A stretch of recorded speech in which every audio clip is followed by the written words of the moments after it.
Pues muy buenas noches a todos.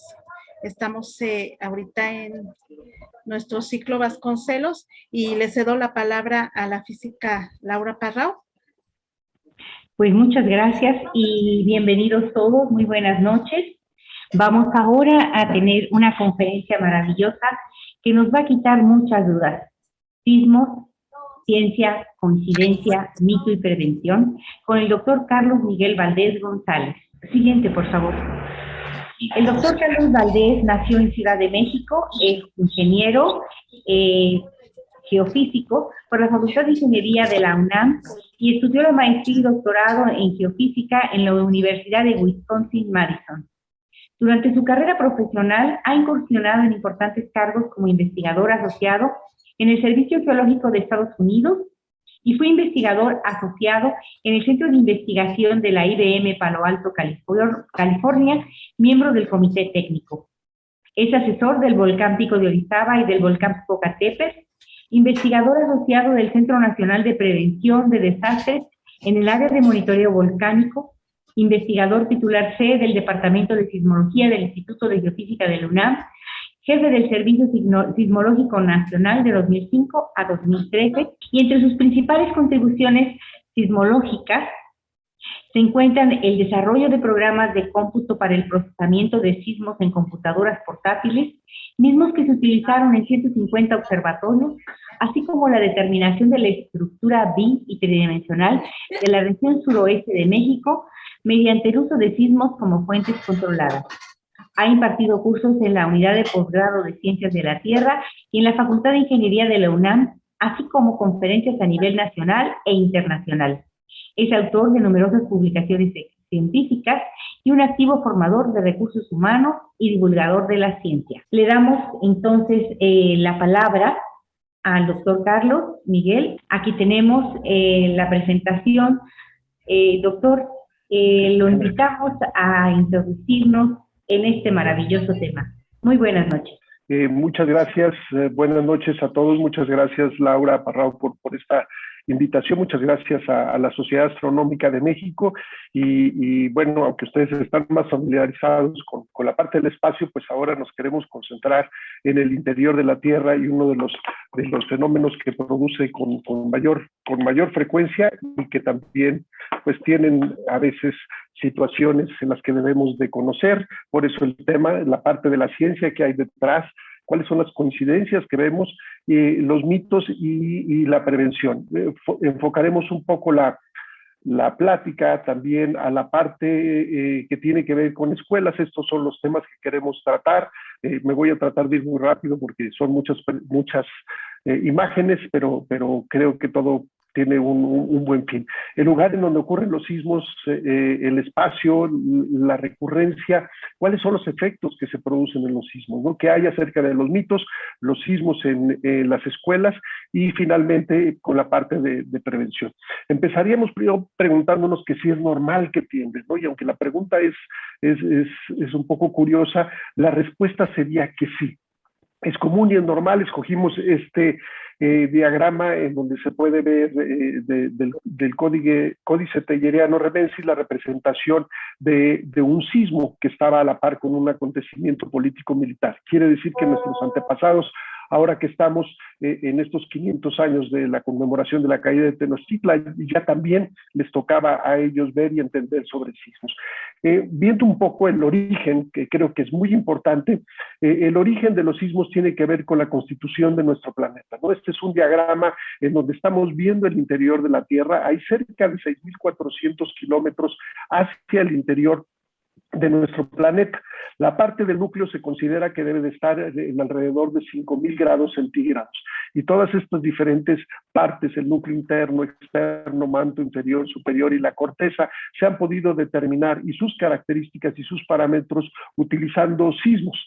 Y la analogía, una analogía muy sencilla, es que este gran calor en el interior de la Tierra va provocando corrientes de convección y por eso hemos mostrado la parte de un pocillo con agua que si lo colocamos encima de una estufa y al calentarlo, la parte caliente cercana a la estufa comienza a circular porque la densidad del agua es menor, llega a la superficie, se enfría y entonces se vuelve a reciclar y se va hacia el interior, como lo haríamos viendo la estufa calentándose. El mismo proceso ocurre en nuestro planeta. Claro, la diferencia es que el agua comienza a hervir y comienza a moverse de esta forma circular en un tiempo de unos 3 minutos a 5 minutos, y el proceso que va moviendo el material y sobre todo las diferentes capas para finalmente llegar a la parte de la corteza es un proceso muy lento. Quisiera mencionar, si se fijan acá a la derecha arriba, estas dos flechitas apuntan, casi se tocan, es casi milimétrico.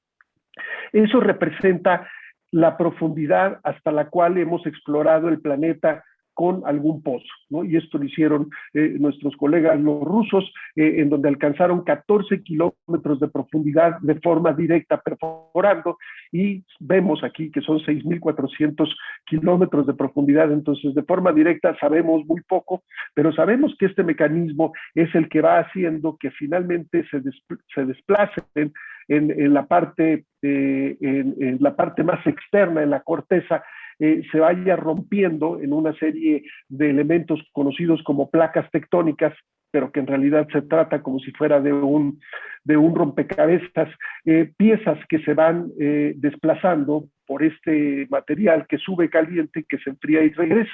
Aquí vemos un mapa en donde hemos señalado algunos de los sismos importantes. Es curioso el reconocer que la parte amarilla representa los sismos, en donde vemos estas franjas más anchas. Es un lugar en donde esta placa tectónica se regresa hacia el interior de la Tierra, por eso se ve más gruesa, más ancha. Aquí está la parte alrededor del Pacífico, conocido como el cinturón de fuego, y las líneas de color rojo, también punteadas, más delgadas, corresponden a la presencia de los volcanes. Es curioso ver en la parte central del mapa, aquí en el Atlántico, entre Sudamérica y África, cómo nos muestra esta cordillera submarina la separación entre los dos continentes. Entonces, este es un proceso en donde se generan tanto sismos y volcanes, y están relacionados con este calor, con este proceso de convección. Yéndonos un poco más a la parte de México, en dónde están los sismos y los volcanes. Si lo vemos primero con los sismos, los colores indican, los naranjas son sismos someros de menos de 40 kilómetros de profundidad, y los azules son sismos más profundos.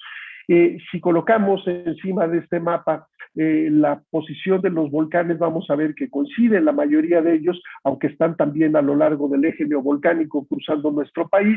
Y si le damos un clic más, veremos la distribución de las placas dentro de nuestro país. Como no hacemos nada de forma sencilla, en nuestro país convergen una gran cantidad de placas. La gran mayoría de nosotros estamos sobre la placa norteamericana.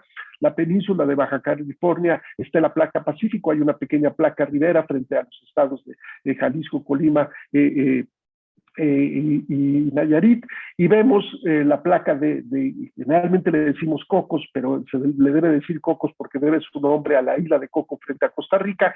Es la responsable, y ahorita lo veremos, de los sismos importantes que ocurren desde el estado de Jalisco, Colima, Michoacán, Guerrero, Oaxaca y Chiapas.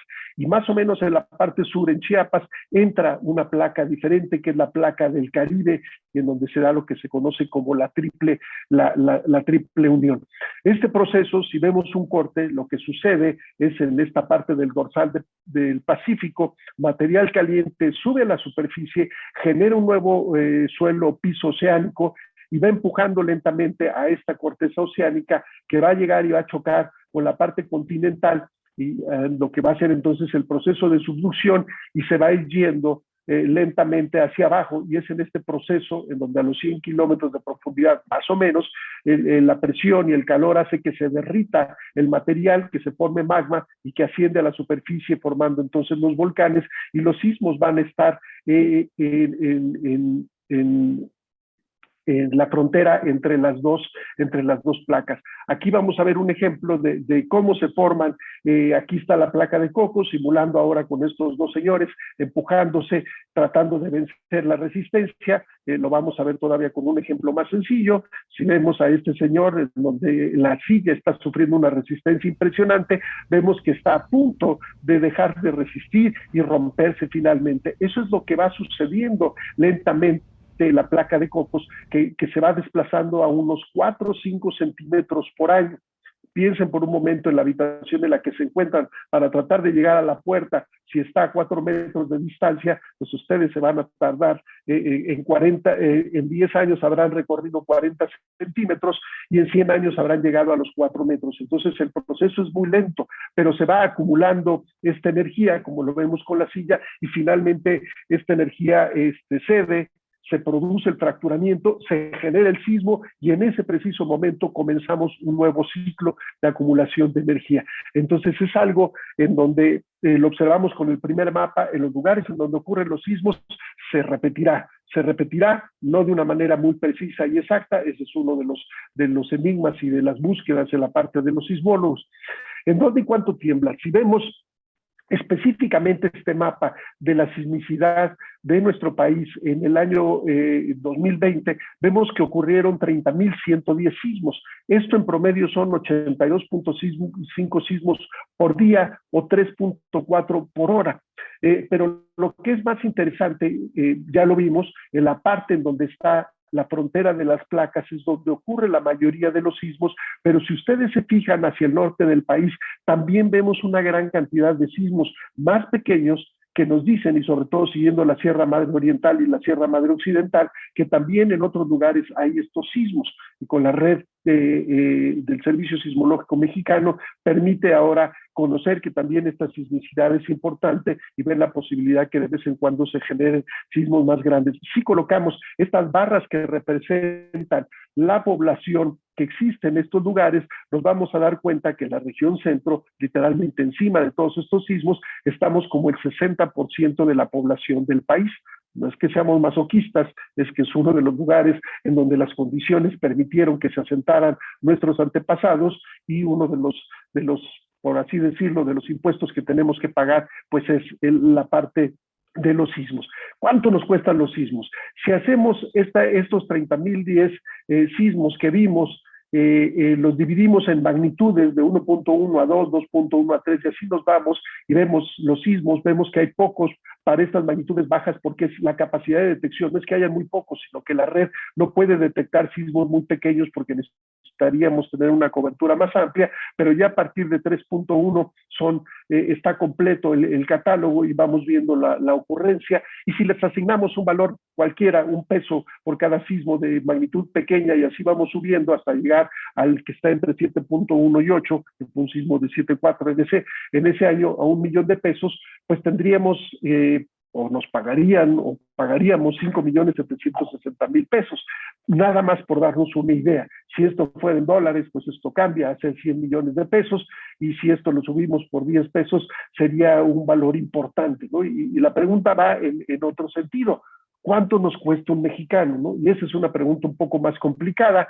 Si vemos el PIB per cápita es alrededor de los $10,000 por mexicano y mexicana, y la esperanza de vida de unos 77 años, si trabajamos 35 años, la producción sería de cerca de 7.595.000 pesos, lo que produce un mexicano. Aquí están las cifras de víctimas que han ocurrido en el 85, muy curioso, hay 2 cifras oficiales de 6.000 a 10.000 y mucha gente dice que son más. En el sismo del 7 de septiembre del 2017 perdieron la vida 100 personas y en el del 19 de septiembre 370. Pero lo que queremos llegar es que es incalculable y que el costo de un mexicano o mexicana es algo que no tiene precio y que deberíamos de tratar de evitarlo. Si regresamos a los sismos que han ocurrido en el pasado, en los últimos 100 años, esta gráfica nos muestra estas áreas que son el fracturamiento del sismo. Para hacerles un señalamiento, vemos el de 1985, aquí de magnitud 8.1, este de 1932 fue de 8.2, el de 2017 de 8.2, y los vemos otra vez, ya por tamaños en este lugar, y quiero llamar su atención a esta zona central, la brecha de Guerrero, la vamos a ver, en cualquier otro lugar pueden ocurrir ahora sismos, no solo en la costa, anteriormente nos concentrábamos en la costa, pero hemos visto que después del 19 de septiembre de 2017 es diferente. ¿Qué ha pasado? antes y por qué nos interesa conocer y de alguna manera también nos preocupa conocer la situación en las cercanías. La cercanía sería hacia la costa del Pacífico, porque sismos cercanos a la Ciudad de México está el de 1912 antes y después el de 2017, pero estos otros sismos, el del 85, la réplica del 85, este sismo de Petatlán del 14 de marzo de 1979, magnitud 7.6, provoca que 3 edificios de la Universidad Iberoamericana que se encontraban en la Capesta del Churubusco se colapsen. Afortunadamente el sismo ocurre alrededor de las 5:10 de la mañana y no había ningún estudiante. Si este sismo hubiera ocurrido a las 7 de la mañana o a las 8 cuando ya había clases, hubiera sido un verdadero desastre y una tragedia. Y el sismo del Ángel, que ocurre, todos estos han ocurrido en la costa del Pacífico y han provocado todos estos daños en la Ciudad de México. Entonces, a 300 kilómetros de distancia hay la capacidad de generar daños importantes en la Ciudad de México. La brecha sísmica es un sitio entre Acapulco y Petatlán, en donde el último sismo ocurrido ahí es en 1911, un sismo grande, mayor de magnitud 7.4. Pero entre 1889 y 1911 ocurrieron 4 sismos con magnitudes de 7.5 a 7.7 y estamos a 300 kilómetros de la Ciudad de México. Estos 4 sismos podrían haber ocurrido de esta manera. ¿Y qué es lo que puede suceder en un futuro cercano o lejano? No lo podemos decir. Es que se presenten 4 sismos como los que ocurrieron en ese tiempo y ya serían capaces de producir daños en la Ciudad de México con estas magnitudes. Pero ¿qué pasa si en lugar de romperse en segmentos, se rompen de una sola vez? Podían generar un sismo de magnitud 8.2. Acuérdense que el del 85 fue de 8.1 y estaba a 400 kilómetros de distancia de la Ciudad de México. Y puede haber todavía un efecto más crítico. El sismo de 1957 del Ángel tiene ya 64 años de haber ocurrido y es un sitio en donde el fracturamiento podría alcanzar y entonces generar un sismo mayor, ¿no? Podría ser que estemos siendo un poco catastrofistas, pero viendo que no hacemos lo que se hace en otro país. En el caso de Japón, ellos habían determinado las probabilidades de sismos para un periodo de 30 años en estas zonas, con estas características. Sanriku, Okinorte, un sismo de magnitud 8 con una probabilidad muy baja, 0.2 a 10%, así las demás áreas. Aquí está Fukushima, 7.4 con una probabilidad muy baja, Ibaraki con una magnitud no tan grande, pero 90%. ¿Y qué sucede con la naturaleza?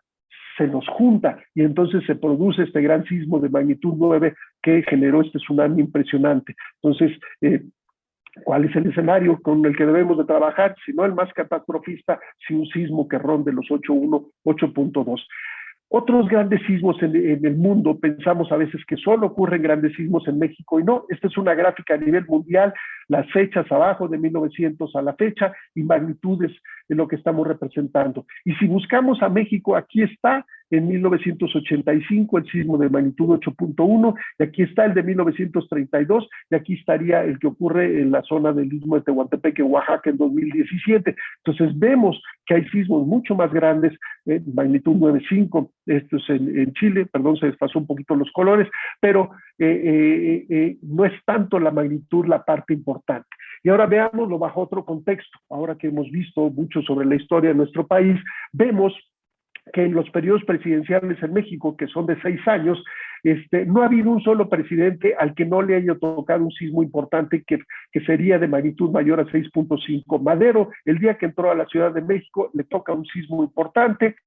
Vemos a Venustiano Carranza, vemos a Pascual Ortiz Rubio, que le toca el sismo de magnitud 8.2 en Jalisco, vemos el caso de Adolfo Ruiz Cortines, que le toca el sismo del Ángel, vemos a Miguel de la Madrid, que le toca no solo el de 8.1 de 1985, sino toda esa serie de sismos. Vemos después a Ernesto Zedillo, que le tocan también una gran cantidad de sismos, y de Colima de 8. Vemos también al presidente Fox, al presidente Peña Nieto, que le toca desde 2017, ya le habían tocado algo más, y en el caso del presidente actual, López Obrador, ya le tocó un sismo de magnitud 6.7 5 en el 2019 y el del año pasado, del 23 de junio del 2020. El único al que no le ha tocado un sismo es Pedro Lascurain Paredes. Si ustedes recorren un poco la historia, su mandato duró únicamente 45 minutos. ¿Qué queremos decir? Que un periodo de 6 años es más que suficiente para que ocurra un sismo importante en nuestro país. Y esto entonces hay una de las partes que se ha desarrollado y que es un elemento muy importante porque México fue pionero en esto, es el tener un sistema de alerta sísmica que tiene 4 pasos: conocer el sistema, el fenómeno, el sistema de medición, difusión de la alerta pública y sobre todo, la parte importante subrayada, la forma en que atendemos nosotros y lo hacemos, ¿no? Hay una infografía, no me voy a parar mucho en esta infografía, yo quisiera pasar más a que depende también mucho de la ubicación del sismo. En el caso del sismo del 19 de septiembre de 2017, la cercanía no permitió verlo. Vamos a ver ahora una gráfica para que vean ustedes el proceso de la formación y cómo funciona el sistema de alerta sísmica. Y déjenme ver, este es un video, se va a escuchar, no se vayan a asustar, se va a escuchar una parte de la alerta sísmica, le voy a bajar el volumen si está un poco alta, y va a ser para este sismo del 23 de junio. Ahí inicia el sismo en esta parte de Oaxaca, y lo que estamos viendo es el correr de las... En este momento se inicia el alertamiento en la Ciudad de México. Aquí están los segundos desde el inicio del sismo, y lo que estamos viendo en color rosa es el frente de las ondas P, el primer arribo de las ondas sísmicas, y las S en color naranja, que son las ondas, que son trenes ya de ondas seguidas, de ondas superficiales, que son las responsables de los movimientos importantes. Entonces vemos que ya ha cruzado Oaxaca la onda P, las ondas S y superficiales están ya a la mitad de Oaxaca y se van dirigiendo, todavía no llega a la Ciudad de México. La Ciudad de México está ubicada en este punto, aquí está Morelos y la Ciudad de México, y a medida que va avanzando a velocidades de 6.5 kilómetros por segundo, y a la mitad las anaranjadas van llegando. Entonces la distancia es lo que permite que haya este alertamiento, y es un proceso que tiene que ser muy rápido, la detección del sismo. Lo voy a avanzar porque va continuando ahí. Vean, ya han pasado 90 segundos, las ondas P ya se sintió inicialmente en la Ciudad de México, y están a punto de llegar después de casi 90 segundos en las ondas más importantes. Pero bueno, ese es un elemento muy importante, el conocer cómo funciona. Si el sismo está más cerca, pues no vamos a tener la posibilidad de ver. Pasemos a otro aspecto, dejemos ahí, veamos cómo se mueve la Tierra, ¿no? Este es un elemento importante y lo vamos a ver con un edificio, con una modelación de un sismo en Japón, en donde tenemos las componentes sísmicas aquí, aceleración, velocidad y desplazamiento en cada componente, y lo que estamos viendo es diferentes vistas del edificio de cerca de 20 pisos, y vean el movimiento. El movimiento además tiene modos de vibración. Hay zonas, por ejemplo esta que estoy señalando aquí, en donde el edificio se mueve poco, y otras en donde hay una amplificación. Y algo que es muy curioso y muy importante, y para lo que generalmente los edificios no están diseñados, es este bailoteo del edificio. Este movimiento circular del edificio degrada la parte estructural. Y también lo que estamos viendo aquí, el sismo dura nada más 25 segundos, estos movimientos, y con 25 segundos este sismo fue capaz de producir daños suficientes para matar a 4,000 personas. Entonces, también el número de oscilaciones a las que yo someto el edificio, mientras más grande sea la magnitud, más veces va a oscilar el edificio a periodos que están entre 2 segundos y 3 segundos, y esto va a hacer que se degrade la parte del daño. Pasamos entonces de ahí a cuál es el efecto de estos movimientos. Cuando vemos este edificio, lo ven ustedes y se dan cuenta y pensarían que está mal construido. Y la respuesta es no está mal construido. Es un edificio al que yo clasificaría un poco como de interés social. ¿Por qué? Porque tiene columnas que son bastante buenas y que no presentan ningún daño de este lado y del otro lado, pero estos elementos que se encontraban en esta parte que han sido destruidos, y sobre todo estos otros que tienen fracturamientos en X, son muros que fueron diseñados para resistir estos movimientos laterales del edificio. Trabajaron literalmente como fusibles. Vean, los más abajo son los que tienen más daño y va disminuyendo el daño. Algo que no conocemos cuando compramos un departamento es preguntar cómo funciona el edificio. Por eso es menos costoso el edificio, por eso tiene el atractivo, pero lo que no sabemos es que va a tener daño. Y una de las cosas que contempla el reglamento es que el edificio puede tener daños severos, pero la restricción importante es que no se debe de colapsar. Y en este caso el edificio no se colapsa, entonces el edificio cumple, ¿no? Y es algo a lo que deberíamos nosotros de conocer. Otro efecto importante es el golpeteo. Claramente podemos ver en la colonia Roma un edificio de la época del Porfiriato, y este edificio nuevo, con técnicas constructivas de los 70, de los calcetones, vea la separación entre columnas, es un edificio más alto, más ligero, pero con el golpeteo, golpea a este otro edificio pequeño, solo tiene una fractura y hace que se colapsen los pisos superiores.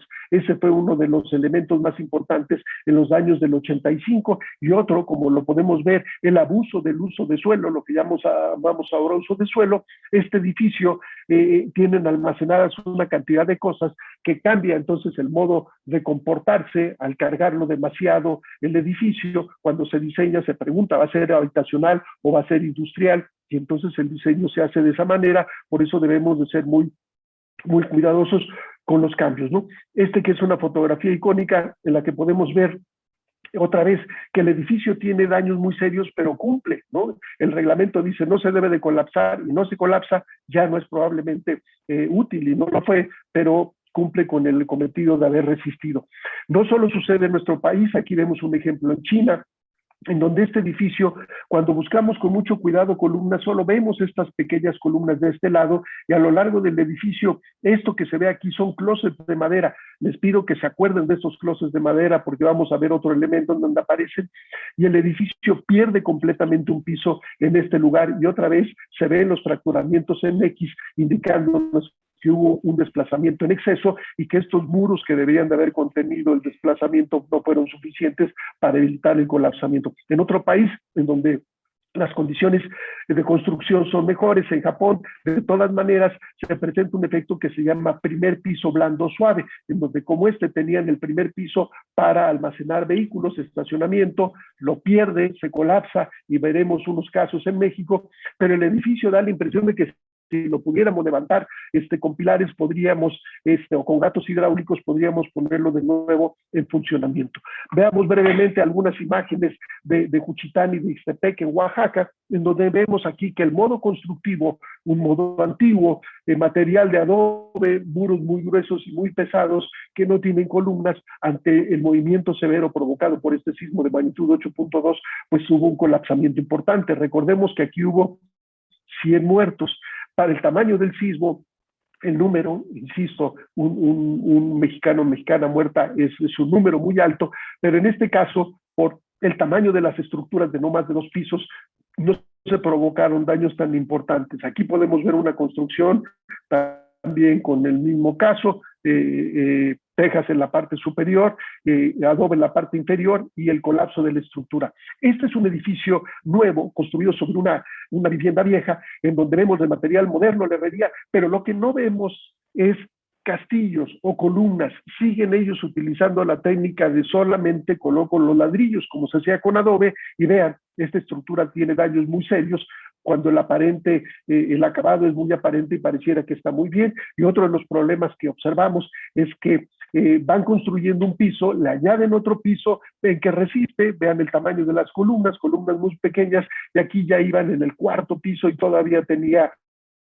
estas extensiones que se alcanzan a ver aquí, varillas para seguirle.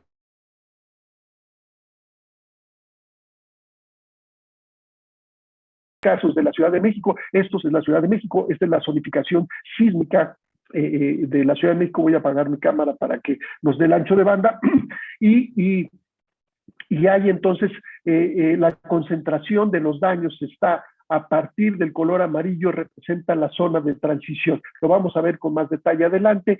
Este es uno de los daños, y yo quisiera llamar su atención, porque cuando vemos de nuevo este muro, es un daño severo, pero yo me pregunto cómo se provocó, ¿no? Da la impresión de que fue un movimiento muy violento, y la respuesta es no necesariamente. ¿Por qué?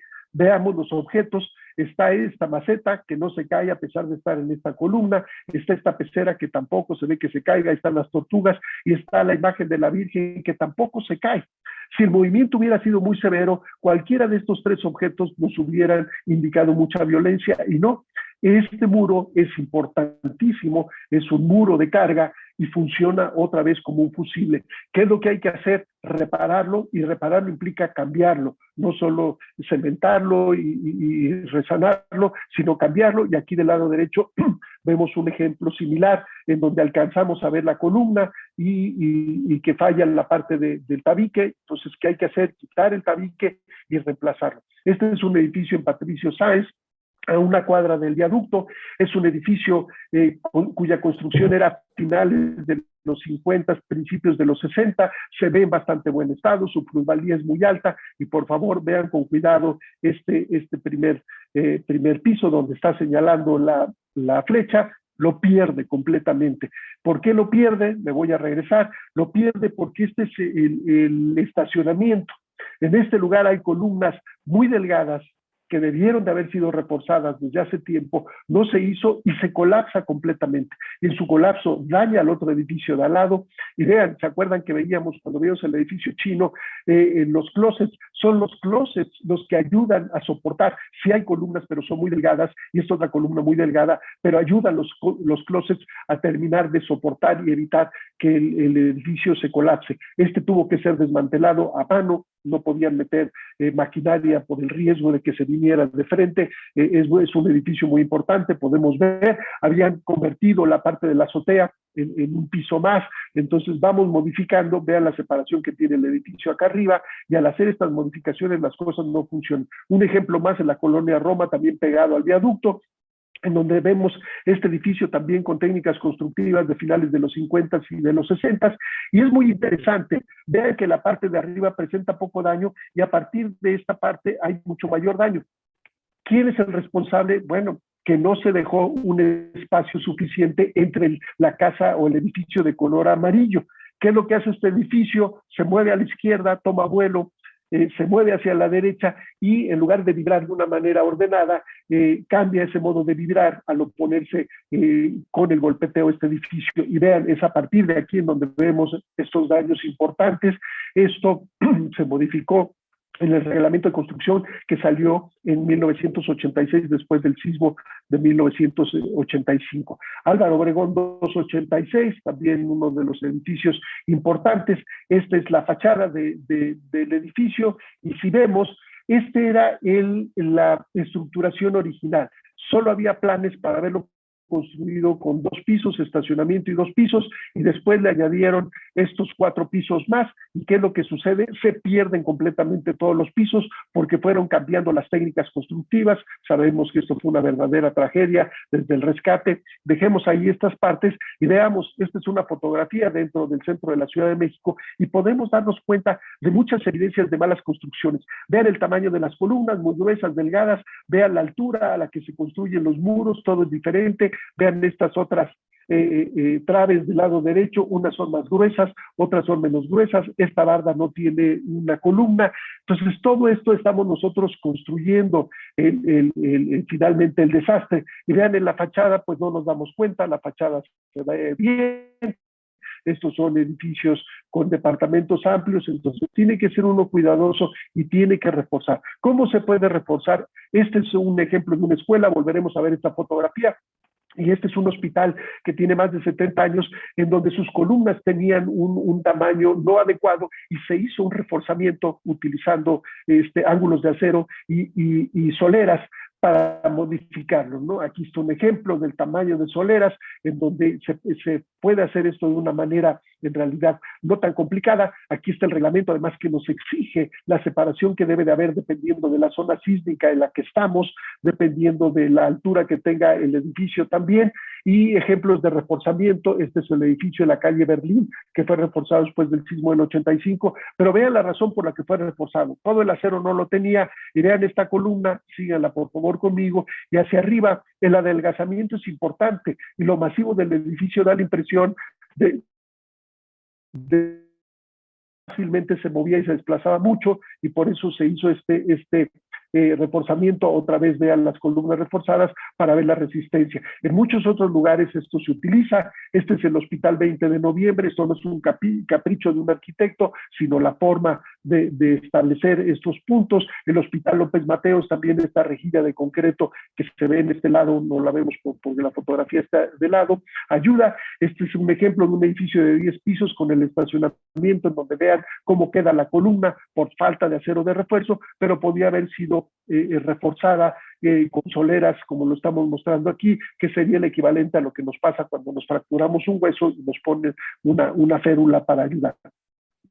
Muy importante saber en dónde estamos. La parte de la zonificación sísmica es algo que debemos de conocer.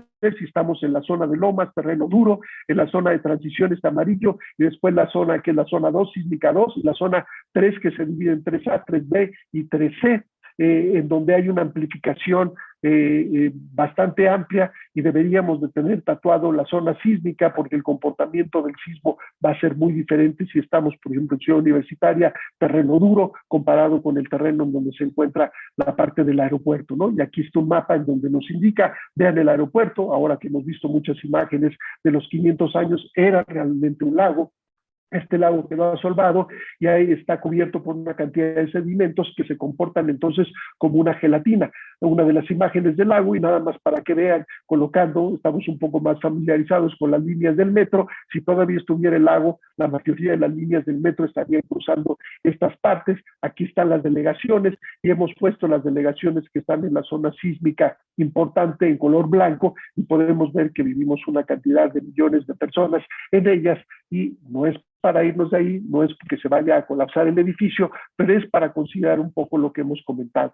¿Cómo puedo saber en dónde vivo sin necesidad de estos mapas? Bueno, cuando alguien nos dice que cuando pasa un camión del gas, ahora que está tan complicado y tan caro, y que el edificio se mueve, o de refrescos, quiere decir que estoy en una zona blanda. Cuando vemos que el piso, el suelo, no se construyó de esta manera, sino que se va modificando, doblando, o estas construcciones, ¿ustedes creen que se hizo en particular estos edificios así de separados, se han separado porque se han hundido? Y también este edificio de mucho más edad, vean también esas oscilaciones, son indicadores de que estoy en una de las zonas 3A, 3B, 3C o 3D. Dejemos esta parte y pasemos un poco a los mitos, ¿no? Todo el mundo quisiera saber cuándo va a ser el próximo sismo, y le apostamos ahí a que nos digan. Desafortunadamente falleció Walter Mercado, él cobraba en euros, se cobraba más de varios euros, 5 euros, y te iba a decir que simplemente pues va a temblar, han dicho que va a temblar, que viene un sismo grande, ya lo vimos, es normal, es común, ya vimos en dónde tiembla, nadie, absolutamente nadie lo puede producir. Los perros no predicen los sismos, tienen la capacidad a veces de sentir vibraciones ya cuando viene en trámite el sismo y salen corriendo, pero el sismo está a punto de llegar. Tiene capacidad de escuchar hasta 50,000 Hz, mucho más que los seres humanos, pero no los predice, ¿no? Los utilizamos para otras cosas, aquí la famosa Frida, o este otro pastor alemán diciéndonos en dónde nos debemos de guardar. La luna provoca los sismos, y también muchos de los astros, ahora con todos ustedes aquí. Sí hay un cambio en la atracción, pero no es suficiente para provocarlo. En esta gráfica muy sencilla, simplemente de sismos ocurridos a nivel mundial por magnitud, y en estos días y con los ciclos lunares, pues vemos que no hay un cambio en realidad, ¿no? Es tanto el número de sismos que en realidad hay mucho más coincidencia. Sí, veo a Miguel aquí levantando la mano, sí, dime por favor. Sí, tengo una pregunta. Sí, a ver, por favor. Los sismos, ya que son de magnitud de 7.18, también pueden aumentar su magnitud o bajar. Mira, Miguel Ángel, el tamaño del sismo va a ser lo que nos va a dar la magnitud. Mientras más grande sea el área que se rompe, mayor será la magnitud. Cuando hablamos de un sismo como el de 1985, que probablemente has escuchado, el área de ruptura estructura por debajo de la superficie, lo que no vemos, es un ancho de unos 60 kilómetros por un largo como de unos 180 kilómetros. Son dimensiones muy, muy grandes las que se producen, y esto también genera que haya una vibración por mucho más tiempo. Pero si quieren, seguimos con la plática, y si tienen más dudas, por supuesto que las respondemos. Si continuamos, por ejemplo, un poco con la parte de la astrología, ¿influye? La respuesta sería tampoco. Hay muchas relaciones, ¿no? Que si tiembla cuando lo dice el chamán, que si no estamos en armonía con el universo, cuando la luna está llena, cuando el cielo se ve rojo, cuando pierde la selección, cuando llueve, no llueve, en la madrugada, cuando hace calor, si solo en septiembre, cuando los perros ladran, o dependiendo del partido político. La respuesta es no, es falso. Tiembla, lo dijimos al mero principio, porque hay una gran cantidad de calor en el interior, en el núcleo, que se va disipando, y mientras haya calor en el núcleo de la Tierra, seguirán habiendo sismos, seguirán habiendo volcanes, y seguirá habiendo una atmósfera mientras no nos acabemos que tiene. Toquemos otro tema. Esta es una lámina muy grande, pero quiero que por favor se concentren en esta parte, los seguros. En estas colonias en donde hay más afectación, y esto es de hace varios años, 2014, un seguro costaba para una vivienda 4,000 pesos, 300 pesos al mes aproximadamente, y en otras zonas duras costaban 1,550 pesos al mes. Es mucho menos de lo que pagamos probablemente por cablevisión, o por el teléfono, o hasta por el gas. Entonces, los seguros son algo muy importante. También hay que saber qué pagan. Como con los vehículos, tenemos este vehículo muy nuevo, muy grande, y lo chocamos, nos chocan o nos lo roban, y con el dinero que nos da la aseguradora ya no podemos comprar este vehículo, podremos comprar un cochecito como el que está abajo, porque hay un reajuste.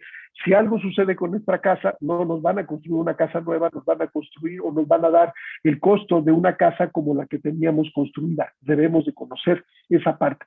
Si entramos ahora un poco más en temas enfocados, los sismos y las escuelas, ¿no? Las escuelas son un elemento muy particular. Habíamos comentado esta columna que se fractura para este sismo del 15 de junio del 99, que fue a las 3:15 de la tarde. Afortunadamente ya no había jóvenes, vean, de secundaria. Vean el daño a la columna. ¿Y por qué lo digo? Porque si todos ellos, con el sismo que se sintió muy fuerte en Puebla, muy parecido a lo que sentimos en 2017 con el sismo cercano, y todos ellos salen corriendo, el peso, vean además que estos pasillos amplios no tienen columnas de soporte, son volados. Entonces, esto podía haber provocado un daño mayor, y esto no es aceptable. Aquí le falta definitivamente refuerzo a la parte de las columnas. Por eso las escuelas es importante. Estas imágenes, ustedes se acordarán, vean antes de que pasemos a ver lo que sucede. Cuando vemos las columnas utilizando Google años atrás, podemos ver esta columna se continúa aquí arriba en el segundo piso, y aquí atrás la vemos en el estacionamiento. Realmente son columnas que llegan apenas a los 20 centímetros de tamaño, lo cual es adecuado para un solo piso. ¿Qué sucede? Que le fueron añadiendo al colegio Repsamen más pisos en la parte superior. Y vean ustedes, son pisos masivos, los mismas barandales o las mismas paredes aquí son muros muy pesados. Acá está la otra parte, y además es algo muy extraño porque no está nada más en el lindero, sino tiene una orientación también diferente. Entonces, estas pequeñas columnas literalmente parecerían popotes comparado con el peso, y vean ustedes, vean de este lado hacia atrás, está lo que llamaba la casa de la directora, que es simplemente un piso más. Entonces le estamos añadiendo 4 pisos y todavía había un elemento de servicios. Los invito a que revisen esta otra instalación de este lado, estos otros condominios, en donde es una técnica diferente, en donde tienen realmente columnas muy pequeñas, es un ladrillo muy bueno, y si vemos el espesor de la trave, es un espesor bastante bueno. Y estos edificios no sufrieron ninguna afectación. ¿Qué pasa con este edificio? Ya lo sabemos, fue una tragedia, se viene completamente abajo. Todos estos eran salones de niños, no alcanzan a salir y se colapsa. Pero quiero que vean, por favor, el otro lado. Aquí está otra vez el elemento muy parecido con el sismo de Puebla, en donde vemos el pasillo por el que salen los estudiantes, todos estos salones volados. No hay columnas aquí abajo, estos son soportes muy pequeños, y del lado de arriba no solo no hay un pasillo, sino que hay un salón de clase. O sea, le estamos añadiendo otra vez más peso en donde debería de tener menor peso. Esta es otra vista en donde podemos ver técnicas constructivas completamente diferentes de tubería acá, y vean el edificio al que le llamaba la atención en este lugar. Entonces, todo esto pues requiere de una revisión anterior. No fueron los únicos, acuérdense que el TEC de Monterrey sufrió daños muy importantes, ha sido reconstruido, retoman sus clases, acaban de hacerlo en la semana pasada, finalmente es importante, pero también veamos nuestra casa, ¿no? La UNAM, este es un daño, no es importante, es solo un piso, y esta es una fachada de cobertura, y otro que parece un daño importante en una de las escuelas, en donde simplemente esta es una junta de separación entre dos edificios. Los edificios, vean lo masivo del edificio, ven el tamaño de las columnas, se mueven de manera diferente, trabaja la junta como debe de ser, rompe lo que tenemos ahí cubriéndola, y claro, nos da la sensación de poca seguridad, pero otra vez, esto trabajó bien, no hay un daño estructural, todos los edificios fueron reforzados. Y viendo con un poco más de detenimiento, ya no utilizamos estas pantallas, pero es para que empecemos en nuestras oficinas. Si tenemos información muy valiosa en nuestra computadora y esto sucede, pues el riesgo que tenemos va a ser, de perderlo. Y en esto, que no es un daño aparente muy grande, pero todo es un tiradero, hay que rearreglarlo, y esto se hubiera resuelto colocando simplemente una pequeña ceja aquí para evitar que estos documentos se deslizaran, o poner, por ejemplo, hilo de nylon para evitar que con el movimiento importante del sismo se vinieran abajo, algo que no debe de pasar. Esto es en California, a pesar de que ya tenían sus abrazaderas para contenerla, se vienen abajo, y pues es una biblioteca, imagínense si había estudiantes aquí, y en estos libros que son muy pesados no hay retenes que controlen. Si esto se colapsa, pues es un daño importante. Otra vez parte de esta mercancía que uno puede decir, bueno, no tiene mucho costo, no, pero si queremos salir por este pasillo nos va a dificultar tremendamente la salida. Esta sí es la oficina de un sismólogo en California. Debemos de entonces asegurar con un tornillo y con una ménsula los libreros. Nada más cambiamos momentáneamente a un hospital. Esto sucede con el sismo de Tehuacán, Puebla, de 1999, y un equipo tan costoso pues no debe tener este daño. Y en estas salas de urgencia o de atención de cuidados intensivos, pues todo este equipamiento que es muy caro, en caso de un sismo todo se va a venir abajo, y es muy sencillo arreglarlo, simplemente colocarle velcro, cinturones que aseguren estos equipos para evitar que se resbalen, ¿no?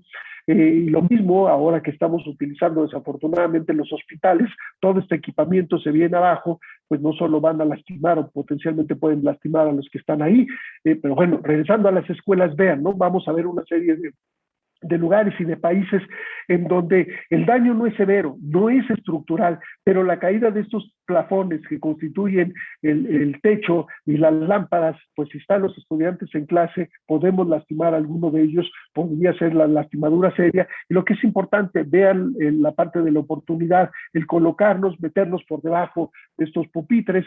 Vemos en otro lugar en donde la caída de esta parte del muro, de la pared, una construcción muy particular, pues si están los estudiantes en este lugar pueden ser lastimados. Aquí vemos este caso en la India, en donde también podemos ver el material, es equivalente a nuestro adobe.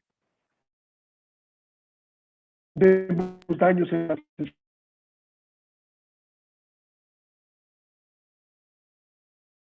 nos vamos a Estados Unidos, Alaska, donde otra vez no son daños muy estrictos, pero son plafones, y donde la caída de un plafón, pues yo quisiera ver que le golpea a un estudiante, no necesariamente va a salir ileso. Entonces este tipo de cosas no deben de suceder. Y otra vez la parte de la oportunidad, las mesas que nos permiten tomar decisiones. Otra vez aquí están las computadoras y un plafón, igual y decimos no es muy pesado, sí pesan y sí nos pueden lastimar.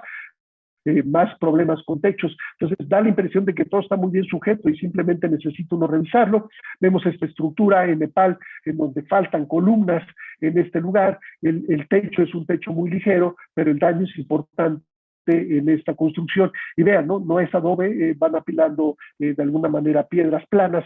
Esta estructura muy interesante en China, en donde se ve la estructura de acero muy grande, los muros, este es un muro circular, separados de la estructura, pero aquí llama la atención en donde está al lado de esta ladera, en donde se ven algunos rocas que se han removido, en donde puede haber un deslizamiento, y entonces no solo es el efecto de un sismo, los sismos pueden provocar. En Nepal, en donde podemos ver, pues perdemos las aulas, perdemos la capacidad de seguir enseñando, y sobre todo si la ocurrencia sucede en caso de un sismo. En el caso de México, con los sismos del 2017, también daños en escuelas, daños en algunos casos importantes. En Ecuador, esta escuela, aún con daño, continúan dando clases. Aquí vean, la densidad de estudiantes es muy alta, y si nos queremos colocar por debajo de la mesa, pues no necesariamente todos acabaríamos. Vemos en esta escuela, que se ve bien construida, nos estamos dando cuenta que otra vez alrededor de la puerta no hay traves, no hay columnas, y alrededor de estos marcos que se consideran muros cortos, donde tenemos que tener las ventanas para que entre la luz, tampoco hay refuerzos, ¿no? Y podemos ver cómo se extienden las fracturas a partir de ahí. En Haití, este es en Haití en el 2010, en donde sus técnicas constructivas, y lo vemos en la casa de aquí atrás, no se utilizan columnas, no se utilizan columnas porque es una construcción más cara, entonces se vuelve más vulnerable ante el movimiento sísmico. Esta me llama mucho la atención. Desafortunadamente en nuestro país. ¿Por qué me llama la atención? Porque cuando ve uno y pareciera que tiene una cantidad de columnas adecuadas y traves, pues, perdón, son fregaderas, están simuladas. Vean ustedes cómo se corta. Esta, si fuera una verdadera columna de concreto, no se corta, y cuando vemos aquí que se despostilla, hay ladrillos. Entonces lo que hicieron es hacer este acabado aparente encima de este muro de ladrillo, simulando que había columnas. Y lo vemos de nuevo en este lugar. Vean cómo se desplaza la parte del muro. La respuesta es que esto simplemente no se hace, es un verdadero abuso. ¿Dónde nos protegemos? Ya lo hemos venido comentando, colocarnos por debajo, el ver los objetos que se puedan volcar y que se puedan caer, simplemente muchas veces nada más utilizando el sentido común, estos libreros altos o estos anaqueles altos, todo este tipo de mobiliario que se ve muy bonito, en un momento dado puede impedir que siquiera salgamos, y otras cosas que podemos hacer, ¿no? Colocar una serie de elementos por debajo de la mesa, por ejemplo, tener lámparas, tener silbatos, tener un botiquín y cascos, y que todos los estudiantes pues rápidamente se puedan colocar un casco. Vean el costo de este casco, por aquí tengo yo uno, por eso es el costo, aquí se los enseño, 52 pesos un casco, que nos puede ayudar mucho en caso de un elemento. Y vean esta noticia que sacó el Universal en su versión en inglés, en donde dice: niños usan cascos en escuelas en México debido a las condiciones de inseguridad en las instalaciones. Bueno, me parece muy bien el ejercicio, no deberían haber escuelas inseguras, pero no estaría por demás que cada uno de ellos pues tuviera ahí al lado un casco. Los laboratorios son sitios más vulnerables. Aquí podemos ver, este es un edificio alto, podemos ver la vista, pero vean que las columnas están claramente sobradas y las traves, pero una vez que colocamos el mobiliario o todos los elementos que vamos a utilizar para una práctica, pues es en donde debemos de tener mayor seguridad. Por ejemplo, estos anaqueles altos, cuando estamos trabajando debe de haber protocolos muy estrictos en qué hacer en caso de un sismo, qué hacer con las sustancias importantes. Y todo esto nos lleva a repetirlo. Es simulacros y más simulacros, simulacros con diferentes capacidades, a diferentes horas, cuando esté lloviendo, cuando no esté lloviendo, cuando vamos llegando, cuando vamos saliendo, simular como lo están haciendo aquí estos jóvenes, me parece muy bien en la parte de abajo, simular que alguien está herido, y que esto nos permita entonces ir tomando conciencia de hacer las cosas. Claro, esta sería una escuela segura, estructuralmente muy bien y socialmente responsable, pero no es tan fácil conseguirla. Ya vimos un poco de la alerta, revisamos simulacros, diferentes elementos, y ahora una de las condiciones diferentes, los simulacros, pues estamos todavía en COVID, todos debemos de salir con nuestro cubrebocas, y la sana distancia debe de imperar, ¿no? Debemos de modificar estos protocolos anteriores y llevarlos a cabo brevemente, porque este plan familiar también es válido para escuelas. Son 4 elementos muy simples: identificar los riesgos y zonas de seguridad, trazar las rutas, prepararnos para la mejor decisión, y otra vez los simulacros. Esta está muy bonito, una recámara, pero con todos estos cuadros y estas mesas y estos objetos, pues es un reto. Imagínense, estos cristales se caen, se rompen y nosotros queremos salir rápidamente, no va a haber la posibilidad de que salgamos sin que nos lastimemos. Entonces, no tener estos objetos que implican un riesgo, por ejemplo, este librero, si se cae, esa es la salida de la casa o del departamento, todos estos objetos nos van a impedir una salida. Estos aparatos eléctricos perdón, es importante porque todos estos no estaban en el 85 y hemos abusado, como lo vemos aquí en la imagen abajo a la derecha, de estas conexiones eléctricas. Hay una gran cantidad de conexiones eléctricas en donde podemos tener fácilmente un incendio. Debemos de considerar, por supuesto, a las personas de mayor edad que caminan más lento, que es más difícil su mover, deben de ser considerados, cómo los vamos a evacuar, cuánto tiempo, si tienen prioridad o no, la parte del trazar la ruta, deberíamos de simular esto en la noche, sin luz, el tener las cosas muy bien acondicionadas, que todo el mundo sepa de qué lado hacerlo, llevar a cabo los simulacros, hablar con toda la familia, ¿no? Asignar tareas, participar, involucrarnos, todos tienen que hacer las cosas, inclusive hasta las mascotas, qué hacer con las mascotas, hay mucha información. ¿Qué hacer? Brevemente esta parte, existen una serie de protocolos, pero hemos tratado de hablar de las cosas importantes, lo que hemos comentado sobre las acciones preventivas, entender los fenómenos perturbadores, aquí solo nos hemos concentrado en los sismos, fortalecer la cultura de la prevención y mejorar la capacidad de respuesta, ¿no? Hay que saber cuáles son las características de los fenómenos, aquí hemos hablado del sísmico, qué consecuencias pueden producir un incendio, un colapso, daños en el inmueble nada más, y cómo afectan estos fenómenos a la comunidad y al entorno, ¿no? Debemos de revisar la escuela. Esta imagen acá abajo es la que me llama la atención, en dónde está ubicada. La misma escuela, si está cerca de la costa, está sujeta a sismos, a tsunamis, si está en la ladera de un cerro, a deslizamientos, si está en el fondo del valle, a deslizamientos, si está cerca de una ribera de río o de lago, donde puede haber una inundación, o si está en una planicie, como en el caso de México, a una amplificación. La señalización, más simulacros, los programas internos, me concentraría en esta parte, incluye la participación de todo el personal de la escuela, de todos. Todos tienen que participar, porque el sismo me toca a todos. El sismo no dice el director no participa, no le voy a hacer nada. Todos, esta no la vamos a ver, pero hay todos los planes y programas. Esto es importante, los brigadistas deben de saber reconocer cómo evacuar los inmuebles, una brigada de primeros auxilios, una brigada de prevención de combate de incendios y una brigada de búsqueda y rescate. No son temas complicados, pero sí hay que tenerlos definidos. Esto lo propone la UNICEF, no lo vamos a ver, y pasos para elaborar estos planes y pasos para seguir, ¿no? Existe un técnico básico en gestión integral de riesgo de 400 horas que lo genera el Centro Nacional de Prevención de Desastres, en donde se puede inscribir uno gratuito y muchos de los temas se cubren, como le hemos dicho. Quisiera pasar rápidamente a cómo reaccionamos ante los sismos. Veamos nosotros ahora a través de diferentes imágenes, van a ser una serie de videos, vean cómo reacciona y las indicaciones que nos da este señor. Le subo un poquito el volumen para que escuchen. Y claro, el desempleo está entre el 7, 8 o 9% de la población económicamente activa. Al parecer está viendo en este momento un temblor. Hay un movimiento sísmico, hay que tenerlo con mucha tranquilidad. Estamos sintiendo en este momento un movimiento sísmico, un temblor. Tranquilos, hay que tomarlo con mucha calma. Está largo un poco. Está larguito. Sí, sí. Pero no nos vamos a asustar. Bueno, una etapa. Nos dice que está largo, que está larguito y no da ninguna indicación y finalmente él se va. En este otro la reacción también están comentando, déjenme quitar algo aquí que se me apareció en la pantalla, para echar a andar el video, están en esta plática y vean su reacción ante sí. Que la trató muy mal cuando ella fue una niña, ¿verdad?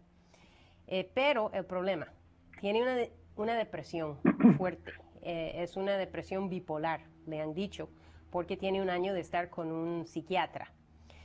Desde que vive con su actual, está temblando fuertísimo en este momento. ¡Güey, puta! ¡Oh, my God! ¡Calma, ¡Oh, my calma! God! ¡Calma! ¡Oh, my God! ¡Calma! ¡Calma! ¡Calma!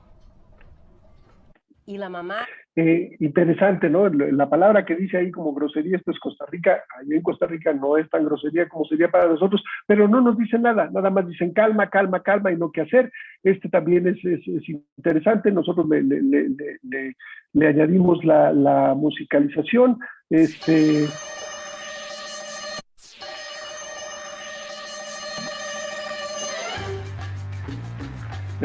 ahí van apareciendo, él toma el teléfono.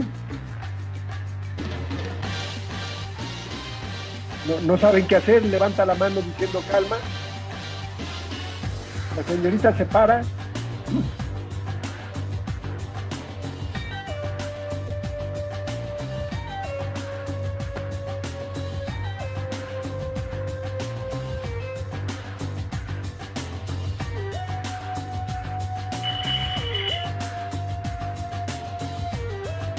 La cosa importante, la cafetera. Le sigue diciendo que todos tranquilos. Le estoy avanzando un poquito. Finalmente termina el sismo, todos salen.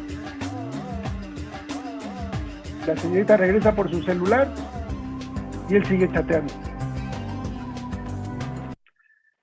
Este otro video es interesante, es muy bajito, pero se ve escuchar la alerta sísmica y no hay una reacción. Se les voy a señalar cuando se escuche la alerta sísmica. Creo que las mujeres pues no se han ganado sus derechos. Más bien, yo digo que los han... Ahí está la alerta sísmica, nadie reacciona. Que los han hecho valer todo a través de la Constitución, a través de estos